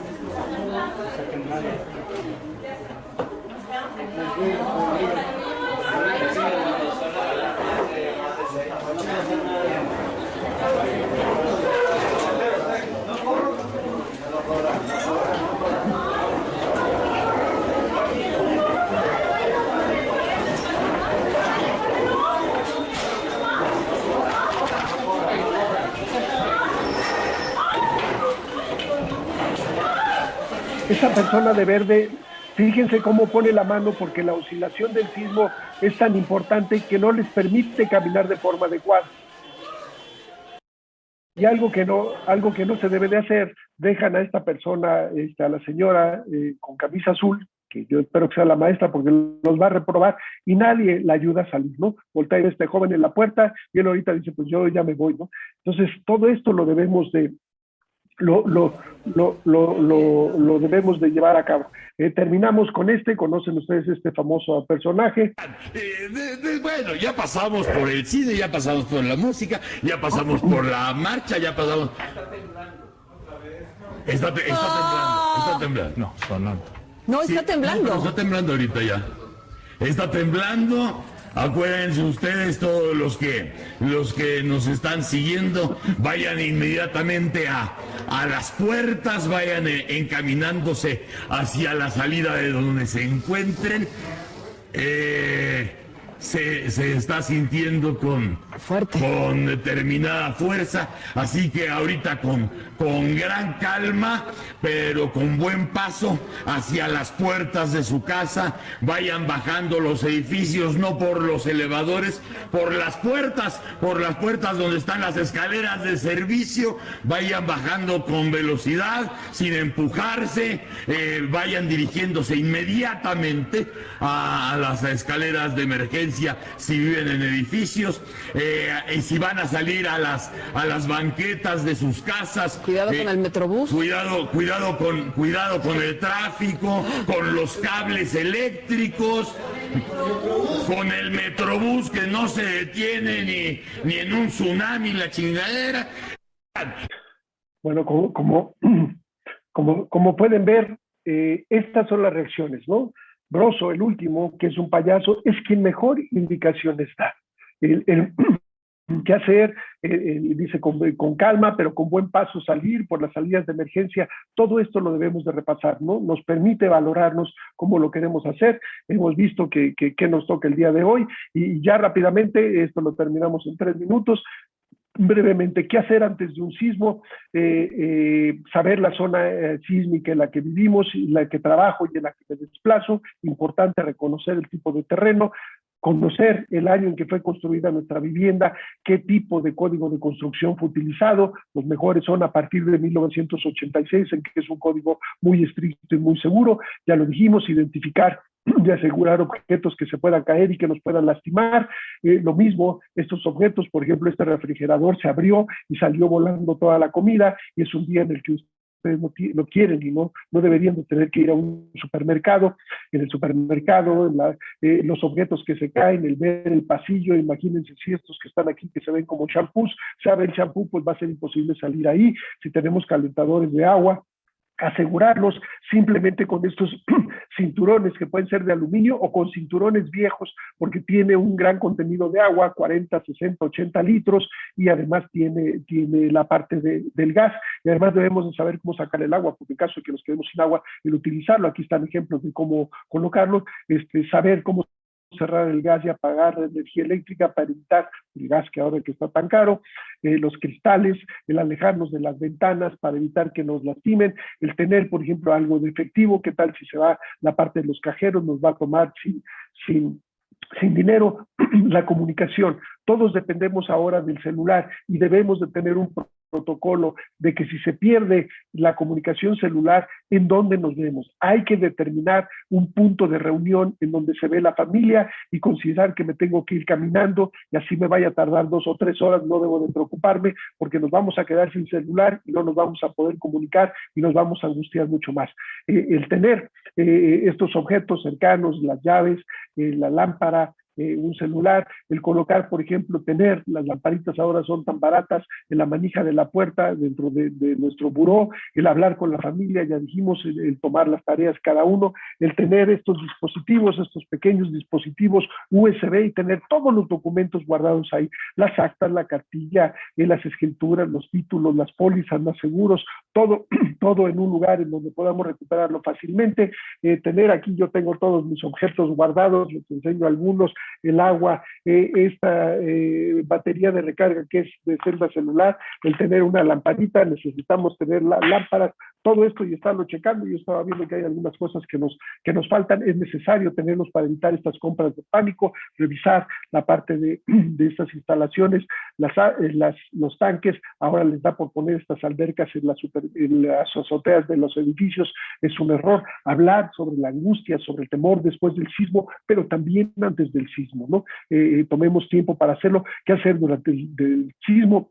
No salir corriendo, pero sí rápido. Si escuchamos un ruido importante que puede ser aterrador, no es que se esté colapsando necesariamente el edificio, esperemos que no, sino porque está vibrando el edificio. No hay que utilizar los ascensores durante el sismo, colocarlos. Ya pusimos muchos ejemplos debajo de un escritorio, en las áreas descubiertas dentro de este edificio, con todos estos aires acondicionados, todo lo que se puede caer, tener cuidado. Si estamos en el carro, no colocarnos debajo de cables, pararnos con cuidado. Si estamos en el cine, en la iglesia, en un estadio, seguir los protocolos, ¿no? El estadio de Seúl hacen y lo repiten y nos mencionan quiénes son la gente de protección civil, los identifican, vale la pena y hay que apoyar a los Pumas, hay que ir ahí.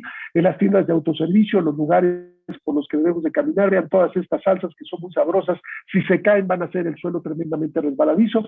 Y finalmente, después de un sismo, si quedamos atrapados, hoy anduve buscando con mi familia un silbato, ya se nos perdió el silbato, lo vamos a encargar, hay varios silbatos ahí a través de Amazon, son 60 pesos y unos que dicen 110 decibeles de sonido para tenerlos cerca, ¿no? Y espero no tener que utilizarlos. Los zapatos cercanos, el tipo de zapatos que quieran, pero salir con zapatos que nos permitan poder caminar sobre cosas que se hayan caído, el poder reconocer y saber en dónde está y cortar la energía eléctrica y el gas, no encender cerillos ni velas, ni fumar, no es bueno fumar, mucho menos después de un sismo si hay gas, no colgarnos del teléfono, simplemente decir si hay, mandar un mensaje, decir estoy bien, seguimos con el plan que ya diseñamos, al evacuar, hacerlo rápidamente, sin correr, no regresar por ningún motivo, no difundir rumores. Somos un país en donde empezamos, se cayó esto y le pasó esto al otro, no hagamos eso, escuchemos a las fuentes oficiales. Y con esto termino, me pasé unos minutos, pero bueno, muchísimas gracias, muy buena conferencia. Realmente, ahora sí que lo único que siento es que haya sido tan rápido y que se requieren muchas cosas. Es realmente muy interesante. Hay que dar un espacio para que todo el mundo vea con mucho cuidado qué debe de tener en la mochila, porque es importante que todos reflexionen a qué elementos deben de guardar. Es importante que tengamos también la mochila. Aquí tenía varios objetos, latas de comida, medicinas, lo que les decía, una lamparita, el USB, por aquí guardé la parte del casco. Son cosas en donde pidámosle a los jóvenes, a los niños, que ellos vayan proporcionando la mochila, que sea una tarea conjunta. Estoy de acuerdo, Laura, sí es importante hacerlo. Y la otra es tener ahora sí que una mochilita con el silbato abajo de cada mesa para en caso de emergencia uno agarrar el silbato, porque es cierto, en el momento que se colapsa.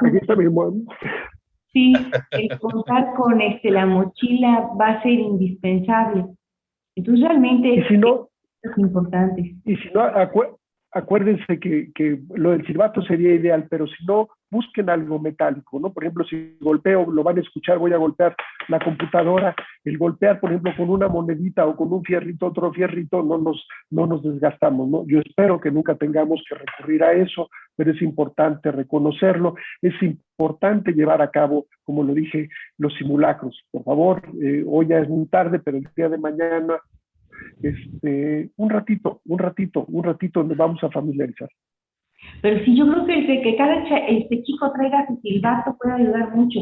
A mí me tocó estar afuera del colegio de examen cuando se colapsó, y yo creo que hubiera ayudado mucho si cada estudiante trajera un silbato y en ese momento pudiéramos escuchar por dónde estaban. Nos habríamos podido rescatar a algunos más, mientras que al no saber por dónde tenemos que buscar, pasa el tiempo y perdemos posibilidades y perdemos gente. Entonces sí, el silbato y el casco pueden ser broma, pero la realidad es que aunque esté el edificio lo mejor construido de la tierra, la realidad es que cada suelo pues es muy diferente. Hay suelos enormemente blandos y por muy buen barco que tengamos construido encima del lago, pues a lo mejor se voltea el barco con todo el edificio y con toda la gente dentro y pasa a ser una catástrofe. Entonces sí, el casco y el silbato parecen ser una solución muy, muy importante dentro de las medidas de prevención que todos debemos de cargar. Yo quisiera pasar ahora a preguntas, porque estoy segura que así como yo estoy así de porque cuando puso 27,000 sismos de 3 a 4 magnitudes, que son 73 sismos por día. Está todo el tiempo temblando. Yo creo que, bueno, igual están todos, Tengo una pregunta. Con todas las preguntas. Entonces, Laura, si me vas ayudando a organizar las preguntas, por favor. Sí, claro que sí, Rafa, les tiene la mano abierta, adelante. Sí, ok, tengo dos preguntas y un comentario, y tratándose de la seguridad de alguien como respecto a un sismo o a una catástrofe, yo creo que ningún factor es exagerado, ¿no? Como dice el doctor, hay que seguir los protocolos, y si tienes que cargar una mochilita todo el tiempo en un lugar donde hay riesgo, pues hay que cargarla, ¿va? Eso es indispensable, porque para la seguridad no hay exageraciones. Una pregunta es, ¿la velocidad de desplazamiento de la onda del sismo es la misma? ¿Es la misma o depende del terreno? Como decía que eran 6 kilómetros por segundo. ¿Es así en todos lados o hay alguna variación? Y la otra pregunta... y la otra pregunta era, yo me acuerdo que cuando estuve en sismos, lo primero que te decían es párate abajo de la puerta, ¿verdad? O sea, párate abajo de la columna de la puerta y ahí te quedas. Y de hecho yo lo hice muchas veces, ¿no? Entonces, no sé si eso es lo más fácil o no sé si sea viable eso. ¿O qué tan seguro? Sí, la primera pregunta, la velocidad, sí varía en función del tipo de material. Mientras más competente sea el material, mayor velocidad puede tener, pero hay un rango en promedio para la parte superior de la corteza. Este valor de 6.5 kilómetros por segundo para la onda P es válido, y más o menos la mitad para la onda S, 3.25 kilómetros por segundo. Ahí viene, no es mágico, la razón de por qué nos da la alerta sísmica que estaba diseñada inicialmente para Guerrero 100 segundos, porque si calculamos 300 kilómetros de distancia en línea recta entre la Ciudad de México y Guerrero, la costa de Guerrero, a una velocidad de 3 kilómetros por segundo, nos da 100 segundos. Claro, hay que restarle el tiempo para que lleguen las ondas a los sensores, para que se procese rápidamente, para calcular la magnitud, para habilitar la alerta sísmica. Entonces, son velocidades muy rápidas, extremadamente rápidas, no para nada como la de la luz. La segunda pregunta, que es muy, muy importante, sí es lo que nos decían, pararnos en la ¿cómo se llama? En el dintel de una puerta, porque en el arco, porque anteriormente se construían las puertas con columnas y con traves. Todo esto ha cambiado. Entonces, ahora, si ya no existe eso, pues no va a tener la capacidad. Ya no puede meter más fotografías, abusé de su tiempo, pero yo lo que les diría es utilizar su sentido común. El sentido común es muy poderoso. Buscar las columnas dentro de su edificio, dentro de su casa, generalmente en donde hay muchas veces muchas columnas es en las zonas en donde está el baño, en donde está la cocina, el verlo, tocar, golpear los muros, encontrar la columna, y en los edificios, en la zona de servicios, en donde están las escaleras, en donde está el elevador. Entonces, en donde tenga yo mayor estructuración, mayores columnas, será el sitio más seguro. Y además valdría la pena establecerlo. Si vivo en una casa con varios pisos, en cada piso cuál es el lugar seguro. Si tengo yo hijos pequeños, el decirles si están en su cuarto, en su recámara, cuál es el lugar seguro dentro de su recámara, ¿no? Sentarme, por ejemplo, en el piso, voltear a ver las cosas arriba, porque la visión que tenemos los adultos con mayor altura es muy diferente a un pequeñito de 1 metro, 1,10 metros de altura. Hacer todos estos ejercicios con las personas mayores también, cuál es el mejor lugar para protegerse. Y esto solo a través de un simulacro, siendo creativos en qué hacer en el simulacro, no tener objetos que nos impidan la salida si estoy en la sala para llegar finalmente a la salida de la casa. Entonces necesitamos, no hay regla de oro. Lo del triángulo de la vida no funciona generalmente en Estados Unidos porque son casas de madera, no muy pesadas, y entonces al colapsarse dejan huecos o espacios en donde si yo me coloco me protege. Pero en este país en donde construimos con mampostería, con ladrillos, el colapsamiento, como lo vieron en el escuela Repsamen, es tan severo que todo lo aplasta. Lo mismo en el edificio de Álvaro Obregón 286.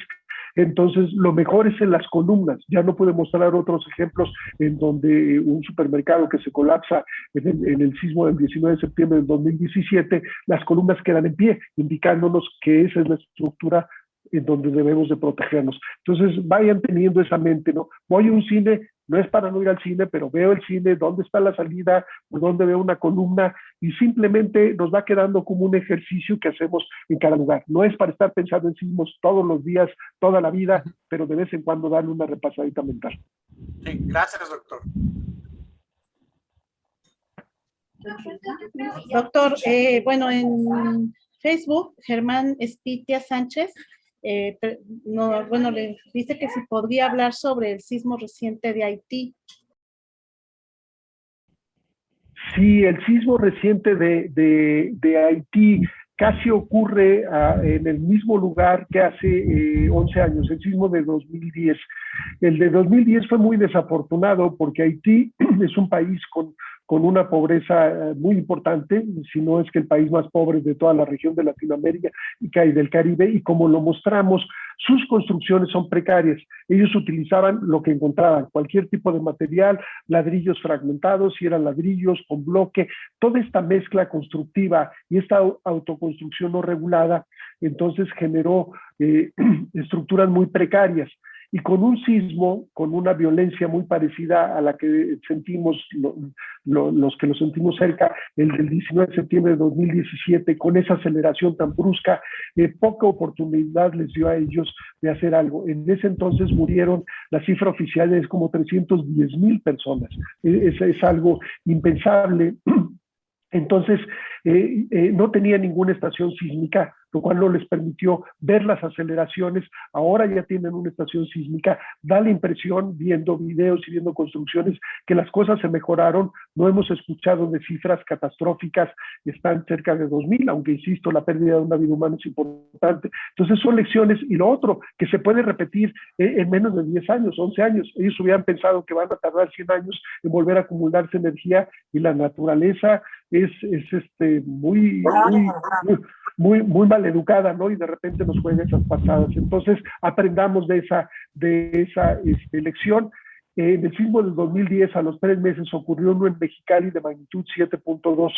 En el de Mexicali, muy cercano, el epicentro a la ciudad de Mexicali, al igual que Puerto Príncipe del sismo en Haití, en el caso de México solo murieron 3 personas. Entonces, habla un poco mejor. No debemos de jactarnos, hay todavía muchas cosas de hacer, de que hay cosas que vamos en la dirección correcta, pero requiere de todos. El gobierno solo no puede hacerse cargo de revisar nuestras casas. Tenemos nosotros que tomar esa tarea y exigir cuando podemos exigir, pero hacer nuestra parte. Gracias por la pregunta, Germán. Así es, doctor Héctor Calderón también en Facebook dice: excelente, gracias por difundir este tipo de conocimientos tan necesarios para quienes radicamos en zonas de gran actividad sísmica. La no divulgación, muchas gracias por compartir. Es importante saber que durante un evento de esta magnitud, cada segundo es crucial para salvar vidas. Felicidades al ponente, excelente charla. Alma Copper, qué información tan importante, en verdad, muchas gracias. Carlos Escárcega, excelente plática, muchas gracias. Y bueno, tenemos Germán Espitia Sánchez, también agradece la charla del día de hoy. No sé si ahorita en Zoom hay alguna otra pregunta o comentario. Adelante, Fernando. ¿Qué tal? Buenas noches. Felicidades, doctor. Interesantísimo todo lo que acaba usted de decir. Un comentario y una pregunta rápidamente. El comentario es el siguiente. Yo he estado de alguna manera ligado a programas de protección civil ahí donde yo trabajo, porque es un edificio grande y todo eso. Antes yo estaba allí en el Palacio de Justicia de San Lázaro, después nos fuimos al Periférico Sur, un edificio de 7 pisos, 8. Y una de las cosas que yo he escuchado acerca de las personas que capacitan a las personas que se dedican a ayudar a la gente, los de protección civil, es de que, por ejemplo, a partir de que se oye la alerta sísmica, tarda aproximadamente entre 30 y 35 segundos, suponiendo que el edificio colapsara. Es el tiempo que tarda, por ejemplo, para vaciar lo que son los 2 pisos, primero, segundo piso, planta baja. Ya tercer piso ya no alcanza a llegar en 35 segundos, suponiendo que se dieran cuenta exactamente en el segundo 1 de la alerta sísmica, ya no alcanzan a llegar. Entonces sí les piden a que se peguen en columnas y todo eso, o que suban inclusive hasta la azotea, tiene el helipuerto, pero siempre tratando de ubicarse en columnas. Mi pregunta es esa precisamente. ¿Es verdad que después de recibir la alerta sísmica y que empieza el movimiento telúrico ya propiamente, más o menos tarda en colapsar una edificación de 30 a 35 segundos, o es variable dependiendo la vejez del edificio, por llamarlo de alguna manera, los materiales, etcétera? ¿Cómo ve usted eso, doctor? ¿Es verdad eso? Sí, Fernando, es una pregunta muy, muy importante. Qué bueno que la hiciste, porque inicialmente la alerta sísmica solo tenía sensores en la costa de Guerrero, como mostramos al inicio, por esta brecha sísmica de Guerrero, una zona en donde no ha temblado. Y entonces, si sonaba, sí teníamos perfectamente calculado ese tiempo de arribo, unos 40 a 45 segundos para la onda P y un poquito más para la onda S. Ahora la alerta sísmica ha colocado sensores en muchos sitios, cubriendo una gran parte del país. Entonces ya es un tiempo variable, ya no hay la posibilidad de poder tener la certeza de que puede haber un tiempo de aviso. como lo vivimos el 19 de septiembre de 2017. En ese caso, estaba el funcionamiento de la alerta sísmica en el lugar que me tocó, en Ciudad Universitaria. Yo me acuerdo que empezó la vibración severa, yo reaccioné de inmediato. Yo tenía un pequeño dispositivo para la alerta sísmica en mi escritorio, y 10 segundos después comenzó a sonar. Y es porque la profundidad del sismo, 60 kilómetros, y la distancia no permitieron esa anticipación. Entonces, es variable, están queriendo ver si puede hacerse la localización y entonces poder mandar información que nos dijera en el celular o a través de la alerta sísmica el tiempo que va a tardar en llegar las ondas sísmicas. Es muy complicado. Si alguno de ustedes ha querido ponerle en el celular diferentes tonos por si les está hablando el hijo, la hija o la esposa, es muy complicado. Lo está haciendo Estados Unidos como copia del sistema, es algo que sí nos copiaron en México y ellos decidieron hacerlo. Y van a ver, no es ser mala leche, pero va a ser muy complicado y van a haber demandas por todos lados de que no entendieron el aviso y el tiempo. Entonces lo mejor, por eso la sugerencia es, primero que nada, el hacer el simulacro. Si yo estoy en el segundo o tercer piso de un edificio, tomo el tiempo, digo, a ver, me voy a ir más o menos rápido por las escaleras y veo cuánto me tardo hasta llegar al sitio seguro. Y después considero que si es un sismo me voy a encontrar a los vecinos. Y si yo tardo 15 o 20 segundos en lo que empieza la vibración, pudiera ser una posibilidad. Pero por eso hice hincapié en el video de donde suena la alerta sísmica, de que se detenían de las paredes porque el movimiento ya no nos permite caminar. Entonces es otro elemento muy complicado. Si el sismo está cercano y empieza ese movimiento, lo que va a pasar es que nos vamos a caer, no vamos a reaccionar de forma adecuada. Entonces lo ideal sería la zona segura, un sitio en donde yo sepa que estoy seguro, y una vez que se detiene el sismo o que veo que no es tan fuerte, entonces salir, ¿no? La pregunta también ahí implícita es ¿en qué tiempo y en qué momento se colapsan las estructuras? Nos tocó ver un edificio en la Roma en donde minutos, estamos hablando como 20 minutos después del sismo, la gente empezó a entrar a recuperar cosas y se viene abajo el edificio. Entonces, la respuesta es muy complicada. Si la estructura es muy precaria, va a tardar, no de inmediato. Entonces, no apostarle a eso. Yo lo que les pediría es apostarle a la prevención. Ya pusimos aquí algunos ejemplos. Si mi edificio es de los 50 y si tiene partes blandas y columnas muy endebles, pues hacer una cooperacha. El costo de reparación, como les mostré cómo se hace, no es caro. ¿Qué no es caro? Podríamos estar considerando, y voy a dar una cifra porque fue algo que hicimos con mi querida suegra, la propuesta de su casa que lo modificara, fueron hace unos más de 15 años, y el reforzar las columnas de la parte de abajo, que eran como 6, 8 columnas, fue un costo como de 12,000 pesos. Entonces, y quedó mucho más sólida la estructura. Entonces, no es algo que no se pueda hacer. Y debemos de actuar. Si hemos visto fracturas o fisuritas, reemplacen el muro, ¿no? Irlo haciendo con tiempo, o sea, apostarle a la parte preventiva, y lo otro, al simulacro, la zona segura, y en el momento en el que pueda salir del edificio, al salir. Muchas gracias, doctor. Felicidades. Excelente plática. Así es, doctor. Muchísimas gracias.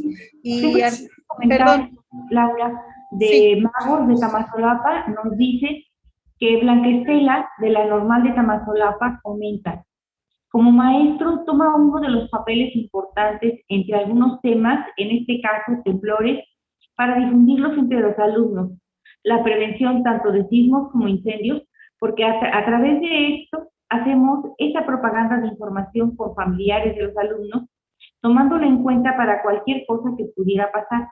Asimismo, para prevención, en dado caso que haya un sismo en la hora de clase, y saber qué hacer. Y ustedes en Oaxaca están tomando el hacer estos simulacros como algo muy importante. Yo creo que en muchas escuelas, en muchas zonas, se está haciendo en lo que es la República Mexicana como una parte importante, pero hemos tenido que aprender, pues, principalmente a raíz del 85. Laura, te cedo la palabra. Gracias, muchas gracias, Física. Y bueno, Arturo, por favor, si me apoyas con tu pregunta. Muy buenas noches, felicidades por la ponencia, ha sido muy buena, entretenida, no he pegado los ojos en ningún momento. Me gustaría saber si se ha considerado o existe algún programa, algún curso que se les dé a alumnos de primaria, secundaria, prepa o profesional que no sea ingeniería civil sobre construcción adecuada, ¿no? Yo imagino, hipotetizo en una utopía maravillosa que a los alumnos de estos niveles, primaria, secundaria, preparatoria, se les pudiera instruir de una forma adecuada de construcción, ¿no? Entonces, no sé si haya alguna propuesta, algún proyecto, alguna hipótesis, tesis o algo al respecto, ¿no? Gracias. Gracias por la pregunta, Arturo. Hay una serie, muchos documentos enfocados. Hay, de hecho, una cartilla de autoconstrucción. Es muy común la autoconstrucción. Una cartilla muy simple en donde es muy visual la parte en cómo construir. Yo invitaría a los jóvenes, a los alumnos, a los niños que vean esta cartilla, porque van a ver las imágenes y poder recomendar, ¿no?, a sus papás o para construir o reforzar, inclusive el reforzamiento de estructuras de adobe. El reforzamiento es muy sencillo. Estas estructuras que ya cada vez hay menos en el país, se les pone una tela de gallinero gruesa, anclada con algún tornillo, con un clavo, y después se le pone un repellado de cemento. Y esta capa, que es muy delgada, pero que tiene el refuerzo de esta malla, mejora como en un 40% la capacidad de resistencia de las estructuras de adobe. Entonces hay una serie de estas cartillas de autoconstrucción, unas las publica la UNAM a través del Instituto de Ingeniería y otras las publica el CENAPRED, el Centro Nacional de Prevención de Desastres. Pero yo les propongo y les paso también a ustedes de la Sociedad Astronómica, pues el hacer un curso enfocado, ¿no? Y ponemos a disposición el material. Yo sé que se puede quedar grabada la presentación, pero si los maestros quieren el material de la presentación, por supuesto, es parte de la UNAM.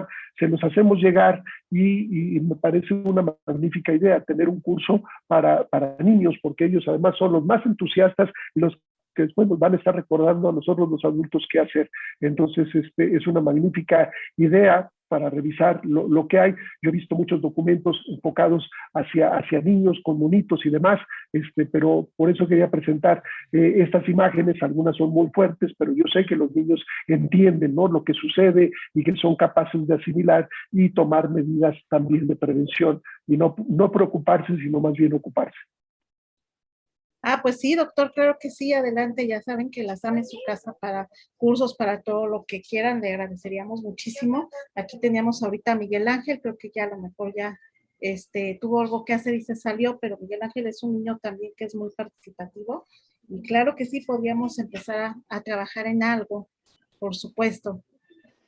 Pues no sé si tengan alguna otra pregunta en Zoom, en Facebook. Son felicitaciones de Violeta Cayol, excelente plática, muy buena información sobre las prevenciones a tomar. Muchísimas gracias, doctor. Y bueno, son todas felicitaciones aquí en Zoom, pues igual. Física, pues, si ya no hay más preguntas. Sí, le tomamos la palabra para los profesores de Tamazulapa, para que tengan un curso y ellos puedan también desarrollar estrategias para que los chicos puedan aprender mejor cómo protegerse, cómo revisar sus casas, cómo revisar ahora sí que la escuela, etcétera, y entre todos trabajemos un poco para evitar ese tipo de tragedias, que son ahora sí que prevenibles. Exacto, sí, así es. Pues bueno, entonces, sí, pasamos a dar un reconocimiento al doctor Carlos Miguel Valdés González, de parte del Instituto de Astronomía de la Universidad Nacional Autónoma de México y de la Sociedad Astronómica de México, que le otorgan el presente reconocimiento en la celebración del aniversario de los 50 años de educación continua de la UNAM, y la celebración de los 100 años de la Secretaría de Educación Pública en el ciclo En Memoria de Vasconcelos. Al doctor Miguel Ángel Valdés González por su excelente presentación a distancia, Sismos, Ciencia, Coincidencia, Mitos y Prevención. México, 20 de agosto de 2021, firma al calce el profesor Rubén Horacio Becerril Marañón, presidente de la Sociedad Astronómica de México. Agradecemos en especial, esta es una solicitud de la Normal Rural de Tamazulapa, que se encuentran a distancia, ahora sí que bastante lejos, pero están retransmitiendo esta presentación a través del Facebook de la Normal Superior y a su vez esta presentación también se está transmitiendo a través del Facebook de la Red Mexicana de Radioastronomía, de la NUI de Astronomía, de la Sociedad Astronómica de Zacatecas, de el Bachillerato Alfonso Reyes, el Grupo Predice, la Casa de Cultura José Antonio Alzate, de la Universidad de Guadalajara, del Instituto de Astronomía y Meteorología, y de todos los que nos están apoyando y que están a través de estas viéndolo y retransmitiendo, como sería el caso de San Pedro Mixtepec y de otras instituciones como San Agustín Etla. Les agradecemos su participación y el llevar esta conferencia a tantos sitios. Ciertamente hay muchas dudas, hay muchas preguntas, hay que hacer muchas estrategias, desde ahora sí que usar el celular para hacer una red familiar en donde todos puedan reportarse a la red, estamos bien, donde todo el mundo pueda saber exactamente dónde tiene que buscarse en caso de emergencia dentro de una casa, el tener una maleta con las cosas necesarias, el todo saber cómo debemos de movernos al momento que suena la alarma, dónde debemos colocarnos, dónde debemos reunirnos después del sismo, qué medidas debemos de tomar. Todo eso es importante que lo tengamos en cuenta y espero que esta conferencia les haya dejado a todos muchas instrucciones para hacer y prepararse en caso de sismo. Muchísimas gracias a todos, muy buenas noches. Doctor, muchas gracias. Muchas gracias, un aplauso para el doctor Carlos Miguel, por favor. Muchas gracias a ustedes, gracias. Muchísimas gracias, doctor, un gusto que estuviera con nosotros y conocerlo. Y bueno, los invitamos pues este miércoles 25 de agosto a seguimos con la celebración de 50 años de educación continua de la UNAM en el ciclo Mirando al Cielo, coordinado por la física Laura Parrao, El lado oscuro de la luz, contaminación lumínica, con el doctor Fernando Ávila Castro. Los esperamos y muy bonita noche a todos. Cuídense mucho, por favor. Gracias, doctor. Pasen un buen fin de semana. Y cuídense mucho. Si tienen familia en Veracruz y eso, pues llamen, traten de comunicarse con ellos. Así Ahorita es. está el huracán que está entrando y parece que está un poquito peligroso. Sí, sí, así es. Vamos a mandarles los mejores deseos de que todo vaya bien. No se me olvida tu pedido, Arturito, pero es que no he tenido tiempo ahorita, pero sí te las envío. Y el mío. Ah, sí, también. Uy, estoy aquí comprometido con todos. Buenas noches, cuídense. Buenas noches a nuestros compañeros en Facebook. Un beso. Beso. Adiós, Leti. Bye, gracias.